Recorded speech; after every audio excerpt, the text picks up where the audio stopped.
America चाहता है कि नेतन्याहू भी चाहता है कि ईरान घुटने टेक दे, हार मान ले, जंग बंद हो जाएगी। लेकिन ईरान तो घुटने टेकता नहीं है, आज तक तो टेके नहीं, तो अब क्या टेकेगा। मैंने तो ईरान को कभी घुटने टेकते नहीं देखा। उसके पास तो ना जाने कितने दशकों से उसके ऊपर सैंक्शंस लगी हुई हैं, उसने तो आज तक घुटने नहीं टेके साहब, ना ही टेकेगा। वो उनके खून में नहीं है, खून छोड़िए डीएनए में नहीं है, उनके जीन्स में नहीं है।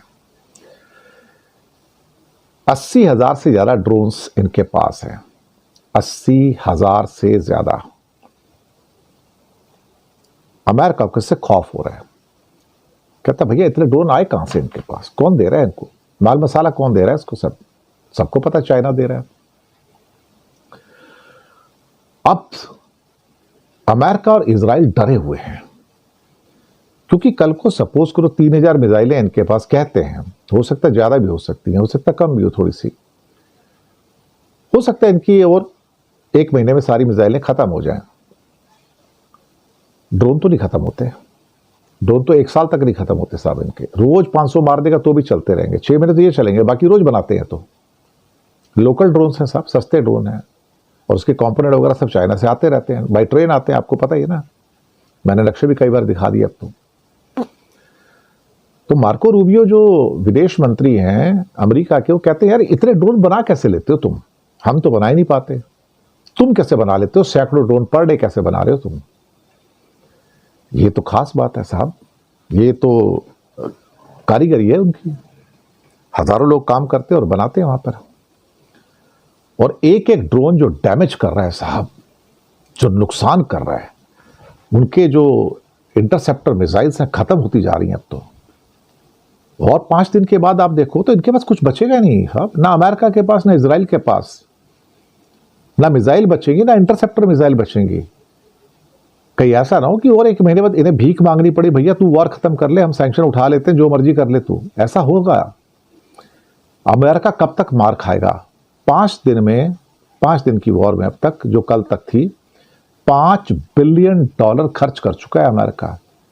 मिला क्या, बाबा जी का ठुल्लू। देखो ईरान को तो गुर्बत में रहने की आदत है, लेकिन अमेरिका गुर्बत में रह सकता है क्या, अमेरिका इतनी कॉस्ट सहन कर सकता है क्या।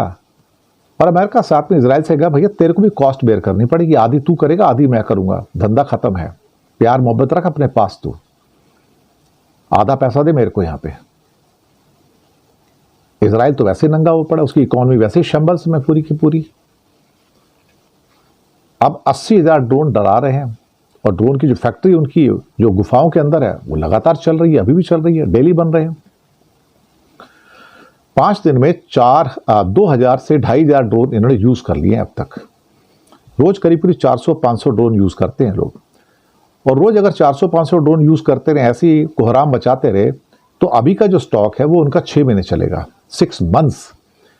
6 महीने में तो इजराइल और अमेरिका लहू लुहान हो जाएंगे भाई, भीख मांगेंगे इनके सामने अल्टीमेटली कि बचो, मेरे को बचा दो भैया, तुम क्या कर रहे हो।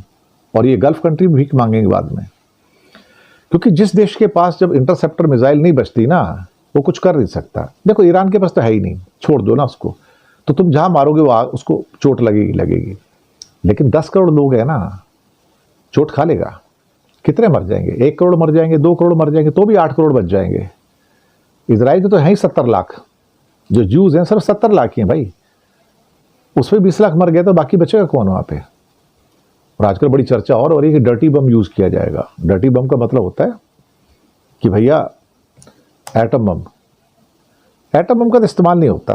एटम बम का इस्तेमाल तो ये बेवकूफ ट्रंप ही कर सकता है, और कोई नहीं कर सकता। नेतन्याहू भी कर सकता है, उसके पास भी डर्टी बम है, ऐसी बात नहीं है। लेकिन मुझे लगता है कि एटम बम इस्तेमाल करने से पहले हर आदमी 100 बार सोचेगा। उसका एक रीजन है, रीजन ये है कि इतनी बड़ी वॉर के बाद 5वां साल शुरू हो गया है, रशिया ने यूज नहीं किया।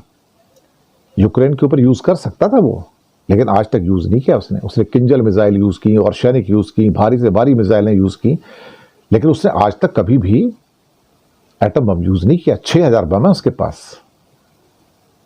तो अगर ये 4 साल की वॉर के बाद भी इतना पेशेंस है पुतिन को कि वो उसको यूज़ नहीं कर रहा है, तो अगर ये 5 दिन की वॉर के बाद इनके अंदर इम्पेशंस आ रहा है कि वो यूज़ करेंगे,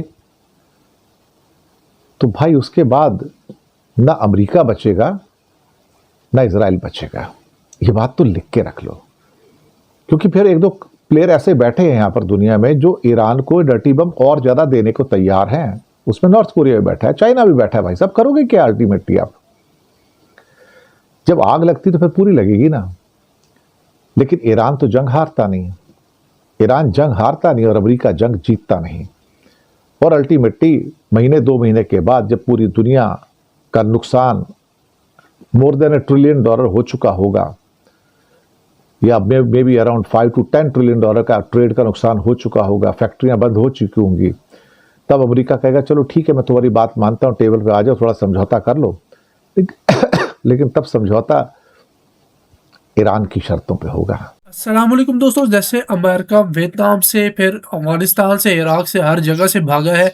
ईरान से तो जंग शुरू होते ही भाग गया है। असल वजह पता है क्या है कि ईरान के पास 80,000 ड्रोन है और दोस्तों मिसाइलों का बहुत बड़ा ज़ख़ीरा है। जैसे ये समझे कि पाइप कोई कंपनी बना रही होती है और ईरान इस तरह मिसाइल बना रहा है। ईरान आपको पता है एक बहुत बड़ा मुल्क है और उसमें दोस्तों अंडरग्राउंड इतनी ज़्यादा फैसिलिटी बनाई हुई है जहाँ पर मिसाइल बनते हैं, किसी को पता भी नहीं है। एक अंदाज़ा है कि ईरान रोज़ाना 2,500 मिसाइल बना रहा है। ईरान ने पहले क्या किया कि छोटे मिसाइल फायर करके इसराइल और अमेरिका के सारे एयर डिफेंसेस को ख़त्म कर दिया। एक एयर डिफेंसेस की दोस्तों जो मिसाइल होता है ना, उसकी कीमत 40 से 50 मिलियन डॉलर के दरमियान आती है। ये बहुत महंगे होते हैं।